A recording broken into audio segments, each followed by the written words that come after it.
Tired of dropping your phone or struggling to prop it up? Meet the PopSockets phone grip with expanding kickstand in black, your new must-have accessory.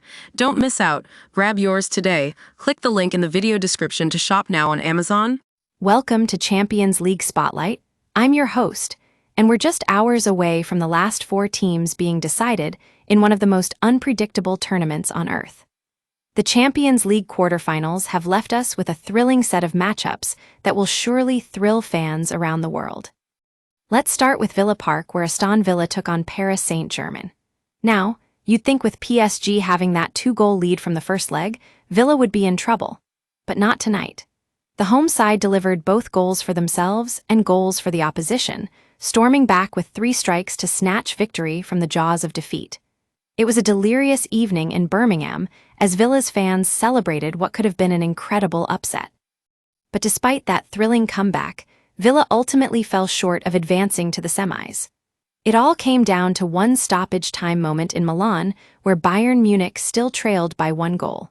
But thanks to a heroics from Thomas Müller and goalkeeper Sommer, Inter Milan booked their spot in the Champions League semis.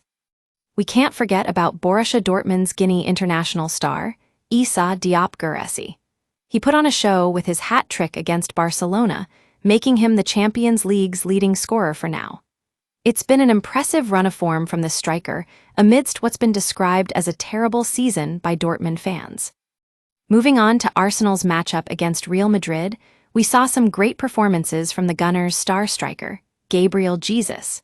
He was guilty of taking a penalty that Thibaut Courtois saved with no real difficulty in the first half, but he made up for it by scoring the decisive goal in the second half. It wasn't just his goal, though. His team's overall composure and focus under pressure were impressive.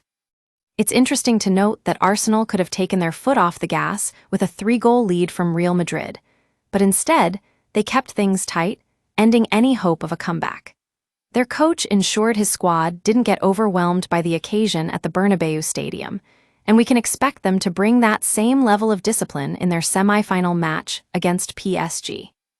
In another dramatic encounter, Bayern Munich took on Inter Milan, with Harry Kane's header leaving Bayern down by 1 goal until Thomas Müller headed home Serge Gnabry's cross. Despite losing, Müller leaves after 163 appearances in Europe's biggest stage. We also saw a turning point for Borussia Dortmund when Achraf Hakimi scored off a mix-up involving Villa goalkeeper and the opponent's defender.